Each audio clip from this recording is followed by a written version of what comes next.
At the turn of the decade, it seemed LEGO had finally seen the light. Video games are popular, and people enjoy toys from them too. Within the years following, the ushering in of things like Horizon Forbidden West and a collection of Nintendo sets, including the amazing Nintendo Entertainment System, seemed to show a positive future. However, aside from a line dedicated to Super Mario, most of these other sets have all been geared towards older builders, under the LEGO Icons/Adults Welcome banner. While certainly some of them make sense under that banner, a lot of what LEGO has their hands in right now is ripe for sets for all ages. One would think that the LEGO Ideas platform would be a means to make that happen, but recently their focus has been on Adults Welcome as well. This includes a set produced from it, based on the ever-popular Sonic the Hedgehog video game franchise. For better or for worse, that angle of focus got us the set we did, and I'm more leaning on worse. It's not that the set is bad, far from it actually. I just feel like it's sending the wrong message, and in turn, damaging its potential for success. For those of you who don't know, LEGO Ideas is an officially ran platform that allows fans to submit creations as projects. Other fans can support these projects at no charge, and should these projects reach 10,000 supporters, they will be put under review by the LEGO Ideas team to see if it has the potential to become an official LEGO set. This includes seeking out and signing on IPs like The Office and WALL-E, all permitted on the platform through a list of verified IPs allowed for consideration. Initially this included LEGO Minecraft, and eventually the Minecraft Microworld set was born. It was one of the most successful projects ever approved on LEGO Ideas. Heck, it birthed an entire theme of sets after its success, but strangely that didn't encourage LEGO to pursue more gaming IPs. A massive influx did show up on LEGO Ideas after the fact, but most were denied. The very rare exception was the aforementioned project based off of a Sonic the Hedgehog game, Sonic Mania, that released in 2017. This decision makes sense as it may be one of Sonic's most critically acclaimed adventures. In recent years, however, that's not exactly been enough for LEGO Ideas projects to get through. Either the project has to be revolutionary in design, have the potential to be a work of art, or require a forthcoming event to help promote the product by proxy, such as a movie or video game celebrating an anniversary or a new release.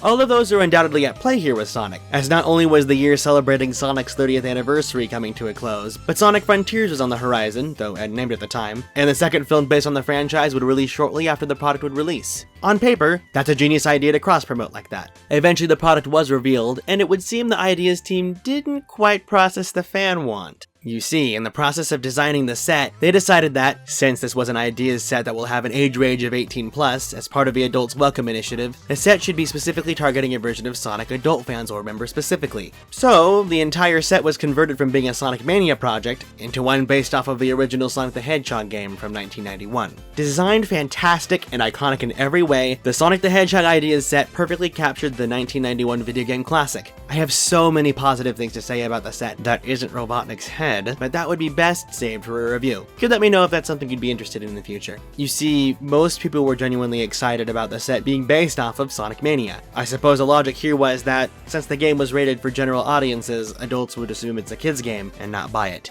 Ironically, Sonic Mania was designed to play like the classic 1991 general audience video game and its immediate sequels. This included Sonic looking exactly like the classic version of him as well. If those older fans just wanted the characters they'd remember, they're included, regardless of which direction the project went. Another thing here is that Sonic Mania is critically acclaimed among adult fans too, because it plays like the classic games in a way that so many of them consider perfect. It has such high reverence. With the younger audience too, it's not only an affordable game for them, but it's also a game that isn't as punishing as the originals, which means it's more likely they've enjoyed it as well. This even includes fans of the Blue Blur who enjoyed the experience Sonic offered that were in 3D. You never, ever, ever get a Sonic the Hedgehog game where everyone, and I genuinely mean everyone, thinks it's perfect. Sonic Mania is considered perfect in the eyes of all fans, all Sonic enjoyers. So again, I ask, why was this LEGO Ideas Sonic the Hedgehog set based off of the original game? Too few, even adult fans, consider that original game to be perfect. Though they're certainly nostalgic for it, and likely LEGO assumes that would be the smartest approach, considering the likelihood that that nostalgic older audience has the cash for the set too.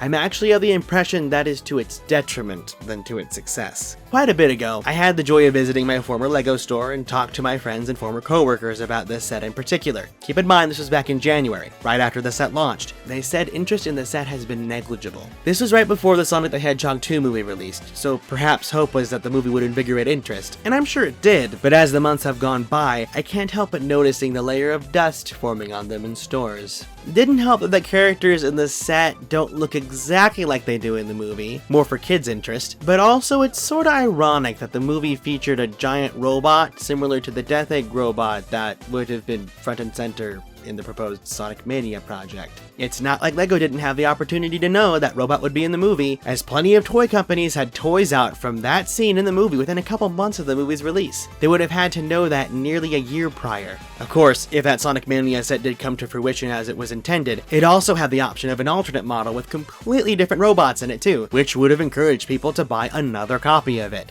Okay, technically you can buy multiples of the one we got and connect them together, and the fan designer made their own additions to it too, but that's not exactly promoted on the box. Honestly, without the spring function, the set doesn't really do anything. It's a display set first, and that might just be part of the problem. As I said before, LEGO Ideas has been adamant about pushing the Adults Welcome initiative to the forefront, which ends up giving all of these sets under it an age range of 18+. A casualty of its age rating is jeopardizing an exciting packaging design in favor of the sleek designer packaging that accompanies sets like these. Not an issue depending on the market you're going for, but it lacks any character and will certainly make a kid disinterested. Ironically, a kid can certainly build some of these sets in this range, as quite a few of them have rather simple builds, and that includes the Sonic the Hedgehog set. And it shows at a glance, honestly. I have no doubt many older builders will agree that this simplicity is a drawback that only the hardcore can look beyond. That's me.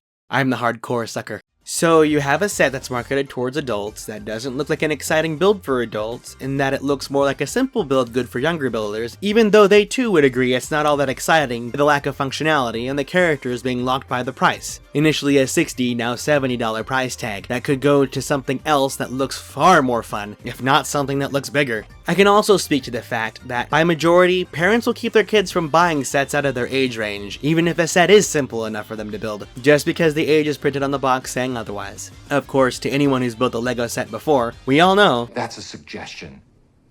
They have to put that on there. The idea would be that if adults were not going for it, kids would, but most kids won't even have the chance if they even care. So who's the set for then? I'm still trying to figure that out. Imagine if this set had an age range of 10+, based on Sonic Mania, had the alt builds and, oh, I don't know, Tails and Knuckles? The brand new characters added to the movie franchise that would just so happen to be in a LEGO set launching just before the movie? First off, in this situation, younger builders are now encouraged to buy, especially since the scary designer box would be gone. Price would likely be the same, but at least now the age range parents forbid is gone. To top it all off, you have ravenous Sonic fans of both the adult age range and the extremely lucrative teenager audience, appealed by a colorful product in all aspects based on a video game they all love. It's literally perfect, and yet, this happened instead. Again, this set is not bad at all, but it begs the question how the Ideas team could be so misinformed on the opportunity. Ironically, that team is under new management now,